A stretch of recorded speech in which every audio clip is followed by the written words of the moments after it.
Hello, everybody, and welcome. My name is Tracy Hoyos-Lopez. I am the Chief of Staff of Strategic Initiatives at Kraken. And this is Paul Manafort. Hi, Paul. Welcome again to Abu Dhabi. Thank you, Tracy. It's good to be here. It's very good to be here. So we're going to talk about the Trump administration's year in review, but I do want to emphasize this. It hasn't been a year yet since Trump took office, and I want to emphasize that because everyone always gets a little crazy on, well, this hasn't been done or that has to be done, and the truth is, we're not even a year in. So let's start with this.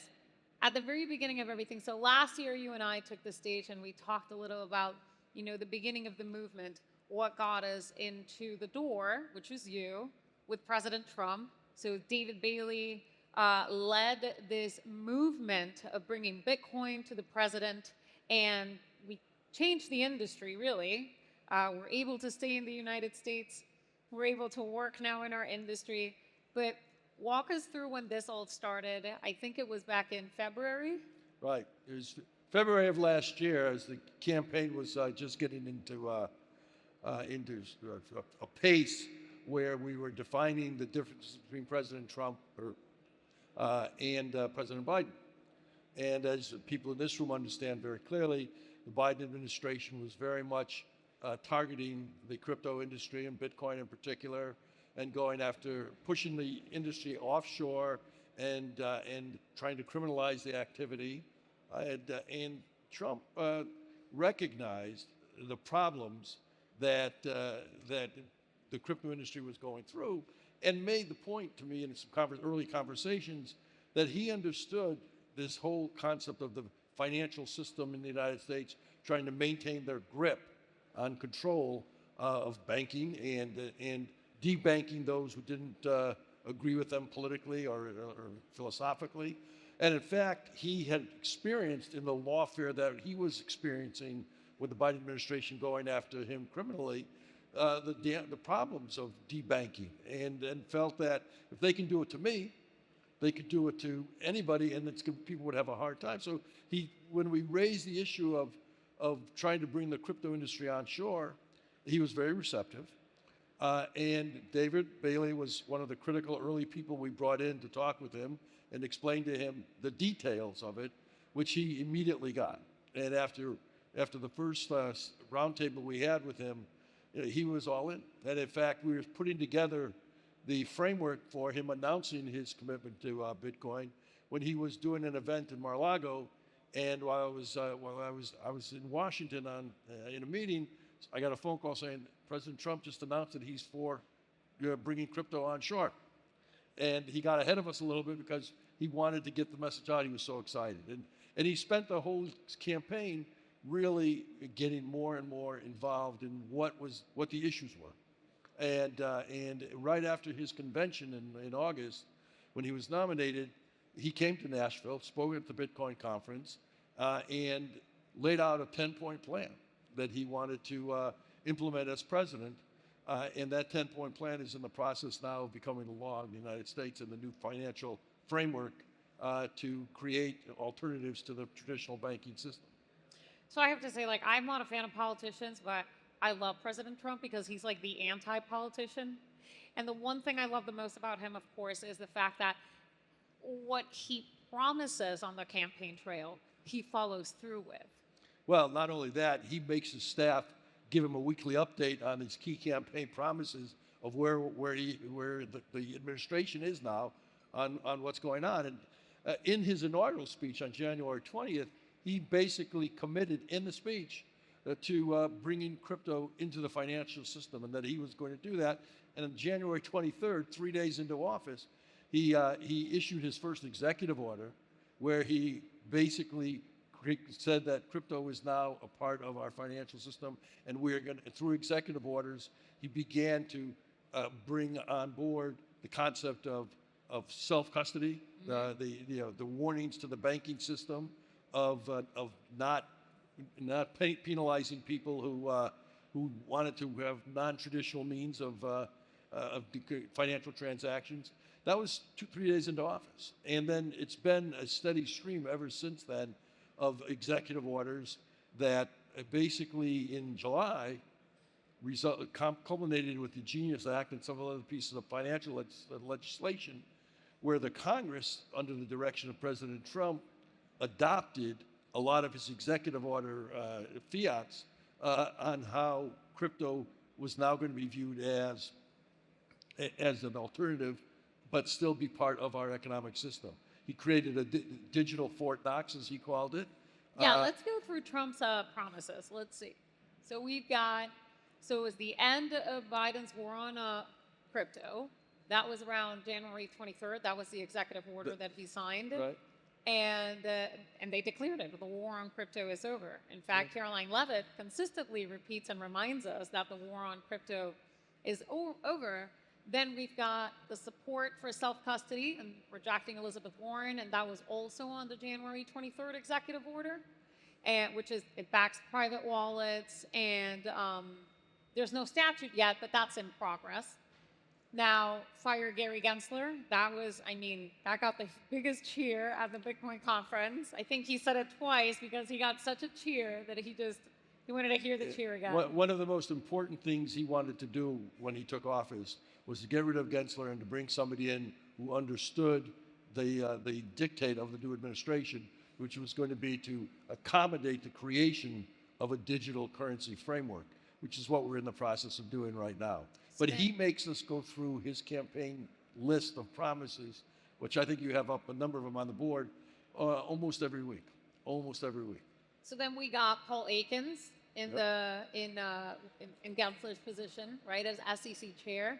And so the crypto crusade has ended, and now we're moving to a regulatory place in which it's much more amicable, and we're figuring things out together, right? The industry and the regulators are working together to build basically the financial infrastructure of the future, thanks to the president, of course. Then, of course... That's an important point to understand. He is building a new framework.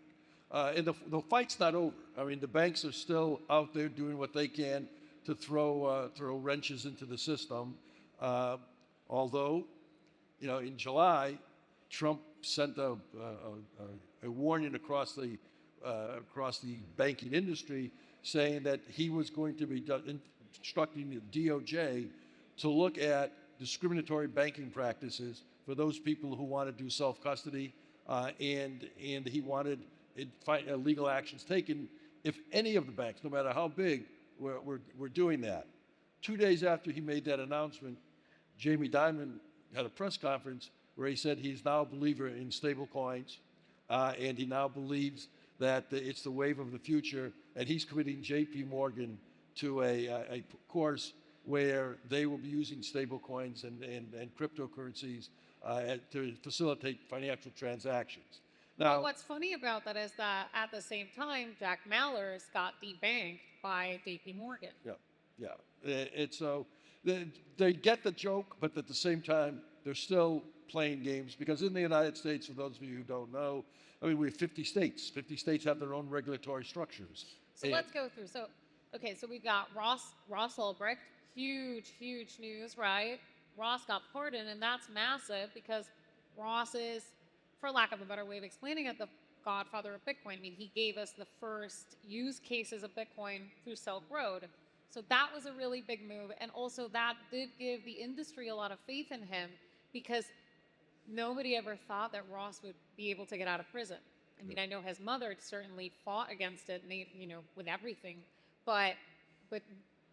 Well, what people didn't know Trump are starting to understand that when he commits to something, he's already thought about it, and if he says he's going to do something, he does it, and that the Ross situation was a prime example of that. And then we got a Bitcoin Advisory Council, which is, you know, Bitcoin and crypto. So we've got David Sachs, who's been doing an amazing job at advocating on behalf of the industry, making sure that we stay on track for market structure. We've got the end of Operation Choke 2.0, sorry, which of course, we're not fully out of the weeds, but at least not everyone is getting debanked at the well, again, it's a process, and as you said in your opening comment, it's less than a year. I mean, It's true. we're just building a whole infrastructure in less than a year. And while the people in this room are probably very knowledgeable about the industry, people in Washington are not. And they may be legislators, but they don't understand. They've not understood digital currencies. They've not understood Bitcoin. All of the attacks on the industry, they've accepted because they know nothing different. And yet at the same time, Trump has made it clear to the leadership in the Congress, who are also Republicans, that this isn't something that's debatable. We're going to do it. And the Genius Act, was passed in July. That was record time, for something that substantial. And I dare say there are a number of people who voted for it, didn't understand what they were voting for, but at the same time they understood that it was going to be something that was going to deal with a real problem with the financial system in the United States, debanking and the controls that that institutions have over our whole monetary flow. Well, that, and for us, at least Americans in the United States, one of the biggest things also for us was to stop the whole CBDC movement, which was very big. It is yet to become law, but the president did enact an executive order to make sure that we're not monitored and basically just the big brother isn't constantly following people by utilizing a CBDC. So that was very big. He established a strategic Bitcoin reserve. I'd like to just make a note here because I was researching on the promises and I wanted to make sure that I had accurate information on this. So the Biden administration, the United States used to hold about 200,000 Bitcoin, and when Trump announced that he was promising to build the strategic Bitcoin reserve, the Biden administration went and they sold 195,000 Bitcoin. So we don't really know what the U.S. has anymore, but I know that the president, aside from the criticism on not filling the Bitcoin reserve, we're not even a year into the administration, but at least the strategic Bitcoin reserve, the Fort Knox, is formed to be utilized. What you do know is he said, one, we're creating a digital Fort Knox, as he called it. Two, that government is going to buy Bitcoin. And three, he said, we're not going to sell it. We're going to keep it. So his point was the way the system treats gold, he was going to treat crypto, starting with Bitcoin. And that's had a real effect, talking to some people at this conference, in the way other countries are looking at crypto now as a legitimate means, and Bitcoin as a real fiat, real currency for transactional purposes.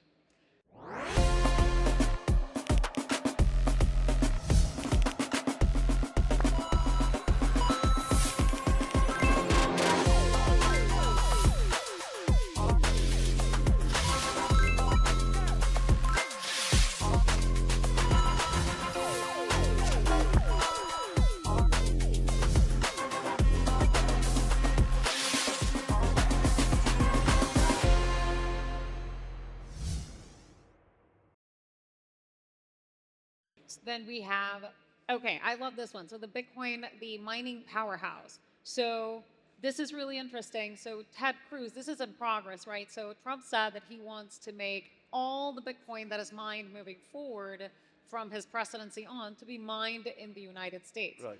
And Ted Cruz got the FLAIR Act, which is super interesting because so basically it amends the U.S.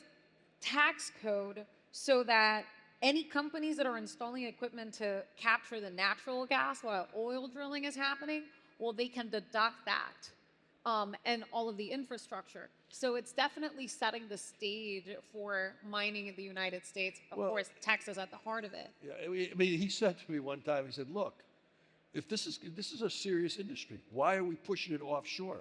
If we think there are issues, why don't we bring it onshore? Why don't we institutionalize it, understand it better, make it work for the purposes of which it can work, and not try and criminalize the use of something that can be a constructive economic force. And as a businessman, he understood that. I mean, having worked with a number of presidents in my lifetime, there was an understanding of economic policy, but it was more of a political understanding of economic policy. Trump has a businessman's understanding of economic policy.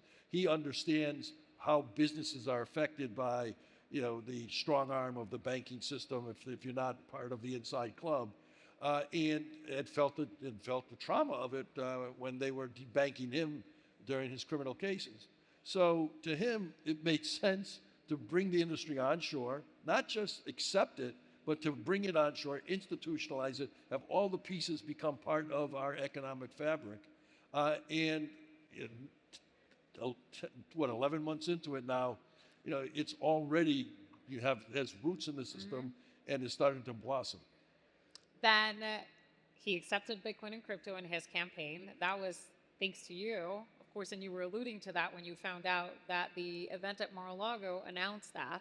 Yeah. I remember when David and I were freaking out about it, and you were like, yeah, this is what we've been working on this entire time. So that was like a huge milestone for us, just so you know. Then the clear rules for digital assets and stablecoins, as you mentioned, Genius Act passed. We're now working on market structure. Market structure is very important because it will give us a lay of the land in one framework. Yeah, what the Genius Act and the legislation that passed did is it codified into law the executive orders, and it set up the framework that now has to be filled in of the administrative process, which are the rules of the game. And as I was saying a few minutes ago, because the United States has 50 states that have their own economic systems and their own economic laws, what it's allowed the banks to do, the banking industry to do, is if they can't win in Washington, you go to the state capitals, you go to New York, you go to California, and you make it complicated for the crypto and digital industries to survive in the local. And we're seeing it. We're seeing that in the blue states, right, the predominantly Democratic states, are again trying to wage this war because they can't do it any longer at the federal level, so they're taking it at the state level. So let me ask you, is this more political or is this more on the banking side of things? Well, it's both. And the banks are taking care of the political, using the political process to try and win at the state level what they can't win at the national level. But the national level will preempt the states on these kinds of issues if done the right way. And that's what the structural issues that are being discussed now. That's the next phase in the regulatory process and the administrative law that's going on now is all meant to build out a dense fabric in Washington that will guide the states as well. And if the states challenge that, Washington will go to the courts to make sure that they can't thwart the initiatives that are being developed. But it's still a war, and the banks may say yes on this side, but they're working to still preserve their monopoly on the other side. We're aware of the game. We see it happening, and people in this conference, David, among others, David Bailey has been an advocate and a successful advocate in Washington of convincing, educating people as to the why for what they've already said we're going to do. Now, the president certainly had one main goal, and that goal has been to make the United States the Bitcoin and crypto capital of the world. We're definitely on our way there. What do you think we have to look forward to in this next year? Well, I think you're going to see what we've been putting together start to blossom. It's going to get easier. You're going to see the world responding now, seeing that this is not just a fad in the United States, but it's something that's taking root. And it's going to open up, and I've talked to a number of countries on this, it's going to open up their eyes to the values of using digital currencies and the value of using Bitcoin for transactions. So I think everything's going to be out in the open now. And it's going to make things a lot more manageable for people like you and people like what you're trying to do with the Bitcoin in conferences, because it's no longer just a group of people that are not part of the system. It's now the system. It's part of the system. And I think in 2026, you're going to see that framework get deepened and broadened and more understood. And you'll see the banks fighting back as well, but that's nothing that we're worried about. We think we can deal with that. As Trump has already said, as I referenced a minute ago, if necessary, he will use the power of the Department of Justice against the banks if they try and discriminate against private custody or wallets that are part of the cryptocurrency environment. So. Well, one thing is for sure, Donald Trump is our Bitcoin and crypto president, and he has unlocked a framework that has absolutely not only changed the industry, but it has changed the world. Thank you so much, ladies and gentlemen. Have an amazing day. Thank you.